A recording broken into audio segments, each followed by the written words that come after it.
So let's talk about FEMA, the Federal Emergency Management Agency, and how it operated in the past and how it has been decimated under this current administration. Hello, my name is Brian Kennedy. I am the National President of Democratic Municipal Officials, and I am the Mayor of Glendale, Wisconsin, where if you've been following me, you know that we had a significant storm event 5 weeks ago. 11 inches of rain fell in 14 hours across the greater Milwaukee area. In my city, where the Milwaukee River flows through the city, we have hundreds of homes that are in the floodplain. Those homes were impacted by the storm. The Milwaukee River exceeded its banks, as did many of the creeks and streams that flow into the river. In addition, another part of my city that isn't in the floodplain, about 40% of the city lost power. And if you're familiar with areas that have basements and sump pumps, when your power goes out, your sump pump goes out. Sump pumps are designed to collect the water from around the foundation of your home into a crock that then in the basement that gets pumped out way out in your yard, away from the house, away from the foundation of the house. So when your sump goes out, then all that water eventually fills up the crock and it overflows and floods your basement. So that's how we had homes in the floodplain and not in the floodplain that were impacted by this storm. So let's talk about what FEMA used to do and how they are really, really lacking right now. So FEMA was designed to show up within hours of a major natural disaster event.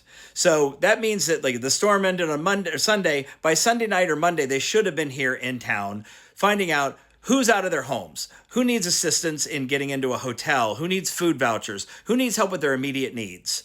And then usually within days, they would be assessing where people are, what kind of damage they have, and they would be cutting checks immediately to people so they can hire restoration companies to come in and begin drying everything out, removing drywall, and begin rebuilding and repairing the part of their home that was flooded and damaged. So let's talk about this administration. It took 2 weeks for FEMA to get here. They came around and visited a few areas without ever talking to any of the city officials. So they were in my city. I never got to meet with them. Neither did my city administrator, director of public works, no one. Then there were disaster declarations from our county executive, from the governor. All these things were sent up to the president. And normally FEMA would make a decision on its own. Under the Trump administration, Donald Trump decides if you get help. So he finally decided on Saturday that the entire Milwaukee region gets $29.8 million spread across tens of thousands of affected homes across the region. That money's not going to go very far. And they're also saying at this point, you have to front all the money up front to pay for all of the damage, then fight with your insurance company to see what your insurance company will pay.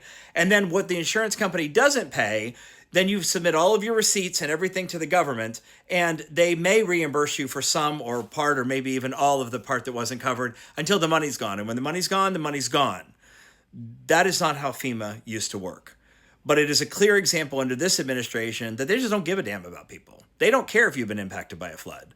They don't care if you've got $30,000 in the bank or not, so you can pay for all this stuff up front. And then eventually, by the time you're done, hopefully get a few thousand back from the federal government.